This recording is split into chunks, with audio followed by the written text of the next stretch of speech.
Sampurasun. Wilujeng enjing barudak. Kumaha dararaman? Wilujeng patepang deui dina pangajaran bahasa Sunda.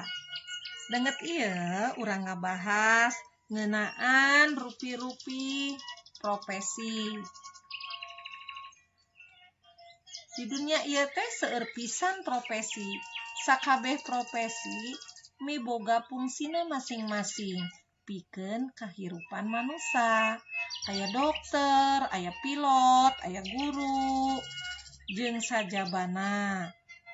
Ayeuna urang ningali sasarengan 10 istilah profesi jeung naon anu dipidamelna. Profesi anu kahiji kuncen, nyaeta tukang ngajaga kuburan. Profesi anu kadua pilot. Ari pilot teh nyaeta tukang ngajalankeun kapal udara. Profesi anu katilu masinis, nyaeta tukang ngajalankeun kareta api. Profesi anu kaopat kusir. Ari kusir teh nyaeta tukang ngajalankeun delman. Anu kalima nakoda, nyaeta tukang ngajalankeun kapal laut. Anu kagenep palika. Ari palika teh nyaeta tukang teuleum.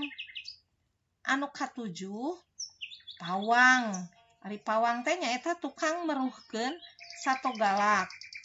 Anu kadalapan pasapon, nyaeta tukang ngabersihkeun, tukang bebersih di sakola. Anu kasalapan nyaeta tukang ngalalauk di laut. Anu kasapuluh bengkong. Ari bengkong teh nyaeta tukang nyundatan budak.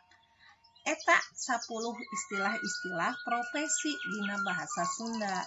Apalkeun nya? Hatur nuhun, Gusti ngaberkahan.